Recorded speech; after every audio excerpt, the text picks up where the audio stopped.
என் லைஃப்பில் இந்த மாதிரி ஒரு பெயின்ஃபுல்லான ஒரு சுச்சுவேஷனை நான் ஃபேஸ் பண்ணதே கிடையாது. மனசு முழுக்க வலி வலி மட்டும்தான். இந்த சுற்றுப்பயணத்தில் என்னென்ன மக்கள் பார்க்க வராங்க, அதுக்கு ஒரே ஒரு காரணம் தான். அவங்க என் மேலே வச்சிருக்கிற அன்பும் பாசம். அந்த அன்புக்கும் பாசத்துக்கும் நான் எப்பவும் கடமைப்பட்டிருக்கிறேன்.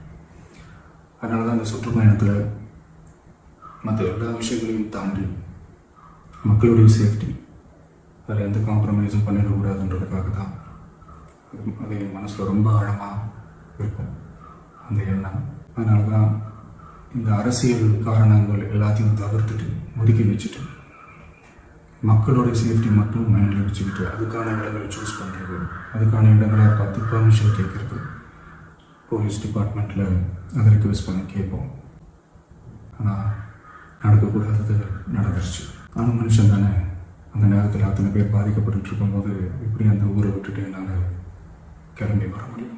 நான் திரும்ப அங்கே போகணும்னு இருந்துச்சுன்னா அதை ஒரு காரணம் காட்டி அங்கே வேறு சில பதட்டமான சுச்சுவேஷன்ஸ், வேறு சில அசம்பாவிதங்கள் அந்த மாதிரி எதுவும் நடந்துடக்கூடாதுன்றதுக்காக தான் நான் அவாய்ட் பண்ணேன்.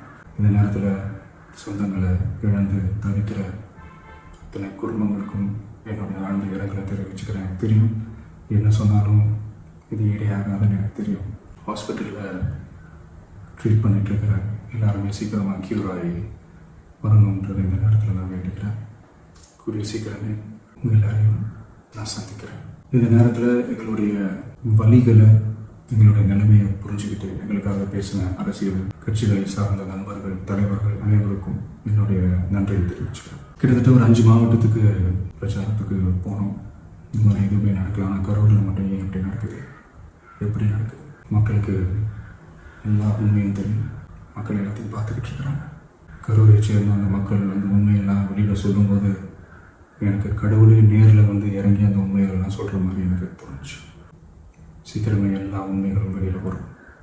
எங்களுக்கு தரப்பட்ட இடத்துல நாங்கள் போய் அந்த ஸ்பாட்டில் வந்து நாங்கள் பேசிட்டு வந்தோம். அதை தாண்டி எந்த தவறும் எங்கள் சைடில் நாங்கள் எதுவும் செய்யலை. பட் இருந்தாலும் எங்கள் கட்சியை சேர்ந்த நிர்வாகிகள், தோழர்கள் மேலே எஃப்ஐஆர், அது மட்டும் இல்லை சோஷியல் மீடியாவை சேர்ந்த நண்பர்கள், தோழர்கள் அவங்க மேலே எஃப்ஐஆர்லாம் போட்டு பிடிச்சிட்டு இருக்கிறாங்க. சிஎம் சார், உங்களுக்கு ஏதாவது இந்த பழி வாங்கணும் அப்படின்ற எண்ணம் ஏதாவது இருந்துச்சுன்னா என்ன வேணாலும் பண்ணுங்க. அவங்க மேலே கை வைக்காதீங்க. நான் ஒன்று வீட்டில் இருப்பேன், இல்லை நான் ஆஃபீஸில் இருப்பேன். என்ன வேணாலும் செய்யுங்க. நண்பர்களே, தோழர்களே, நம்மளோட அரசியல் பயணம் இன்னும் ஸ்ட்ராங்காக, இன்னும் தைரியத்தோட கண்டினியூ ஆகும். தேங்க்யூ.